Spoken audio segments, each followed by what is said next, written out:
offspring of Saturn. Funerals follow the same pagan-derived ritual when a sacred geometrical tomb is placed over a grave to embody and immortalize the spirit. Baptism is a ritual to submerge a child in holy water to symbolize the renewal of life, just as rain replenishes the earth. The Holy Grail filled with wine is a representation of the blood that comes from the birth canal during menstruation, not the blood of Christ. This ritual was taken over by the patriarchal society. Males could not give life as women do, so to symbolize a male giving life was to draw blood, which could only be done by injury. In ancient Egypt, the goddess Isis was the personification of wisdom. Pharaoh Akhenaten changed the worship to himself as he proclaimed himself Amun-Re, the sun god. The word Amen at the end of a prayer spawned from the praise given to Amun-Re. From there, the Hebrews left Egypt and traveled north into the Middle East, where they encountered the Canaanites, who worshipped the god of Saturn, El. The merging of these three gods became the name of the land today, which is known as Isis, Re, El, or Israel. 98% of Judaism is based around the worship of Saturn. And the sacred day of worship is Saturday. The worship practice on Sunday is originated from the Egyptians who worshipped the sun god. Most people simply pass these things off and never question their origins, but this just scratches the surface of the pagan influence over the present day. It is not just found in religions, it is found right here in our own backyard.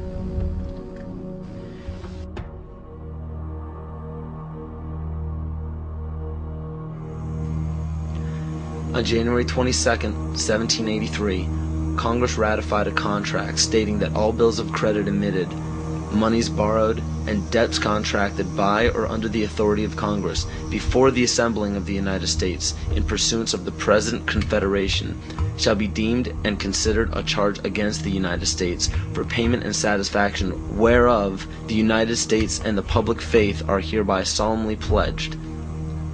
The party that the U.S. owed these loans to? King George. I hope this paints a picture for you of how Great Britain funded both sides of the Revolution. To this day, Great Britain collects taxes from the United States via the IRS. The IRS isn't even an agency of the United States government. If you don't believe me, look up IRS publication 6209. The FCC, CIA, FBI, and NASA were never part of the United States government. The U.S. government only holds shares of the stock in various agencies. Social Security numbers are also issued by the UN through the IMF. The Civil War, which lasted from 1861 to 1865, was also instigated by Amschel Rothschild to divide the United States and force it into debt with a central bank. The goal was to put the country of the U.S. back into the hands of Britain through huge loans taken out for munitions. To do this, it was crucial to put a controversial issue in limbo such as slavery.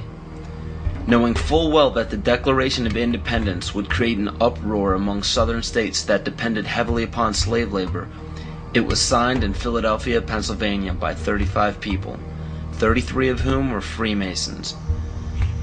John Brown was a Mason and a Rosicrucian who was brought to power by William Lloyd Garrison and Senator Charles Sumner, both descendants of the Illuminati bloodline. With the help of the New York Times, John Brown was built up to be a hero in the anti-slavery movement. Ulysses S. Grant, former president, was born Hiram S. Grant. This name was given to him by his father, Master Mason Jesse Root Grant. Jesse Root Grant worked for John Brown's father and then went on to work for E.A. Collins, one of the 13 Illuminati bloodlines. Ulysses S. Grant was brought to power rapidly with help from Collins. From April 1861 to May 1864, Grant went from the rank of private to commander-in-chief of the entire Union Army.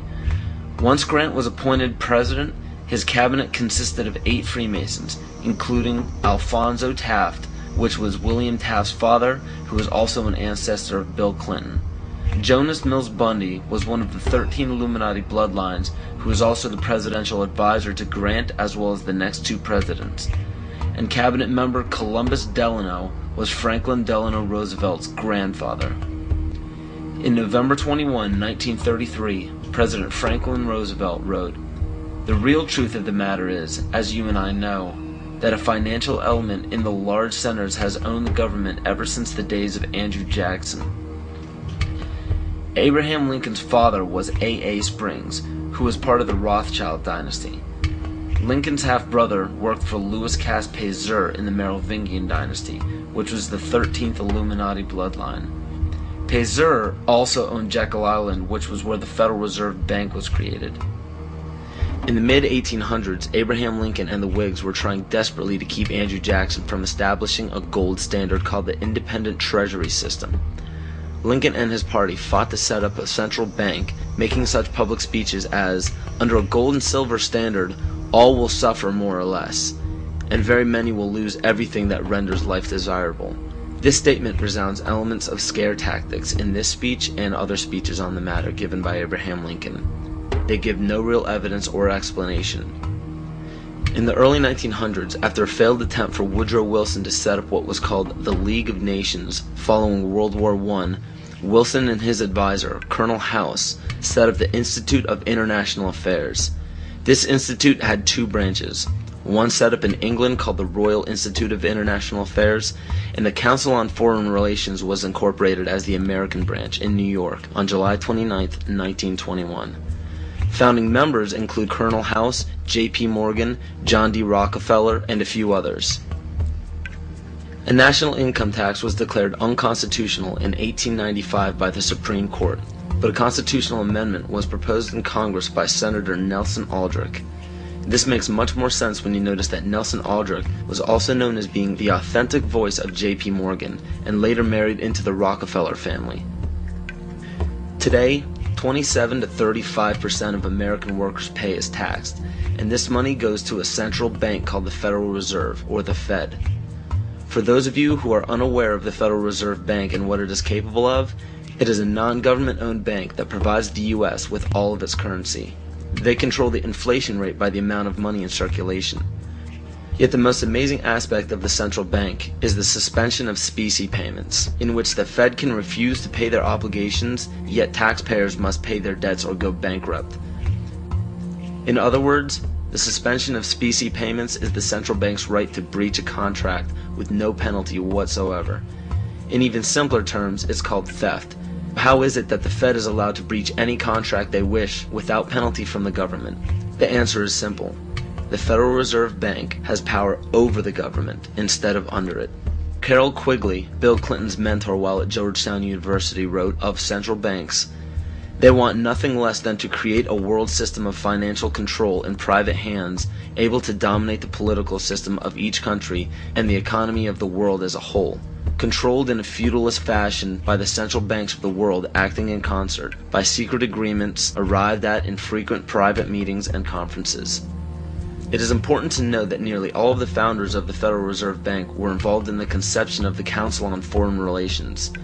Since 1934, when the Fed was established, almost every United States Secretary of State, all Secretaries of War or Defense since Henry L. Stimson, almost every head of CIA since Allen Dulles, nearly all presidential candidates, Dwight D. Eisenhower, JFK, Richard Nixon, and Bill Clinton were members of the CFR. George Bush Sr. was actually the CFR director from 1977 to 1979. Understand that all of these high-ranking government positions were lobbied into place by the organizations set up by the international banking cartel. There are secret meetings held everywhere by many of the same members in the Trilateral Commission, the Bilderberg Group, the Club of Rome, the United Nations, and the two branches of the Institute of International Affairs. These groups make up what is known as the Round Table, developed by Cecil Rhodes. Other offshoots or preliminary groups are the Bohemian Group and Yale University's Skull and Bones organization, which we all know George W. Bush, George Bush Sr., and John Kerry were all a part of. Most every meeting by these groups are attended by the most powerful government officials, corporate leaders, media moguls, and royal families in the world. These meetings are held in secret and not a word of them reaches the mainstream media. How is it that so many powerful people can attend meetings alongside the mainstream media and not a mention of it makes it to the public?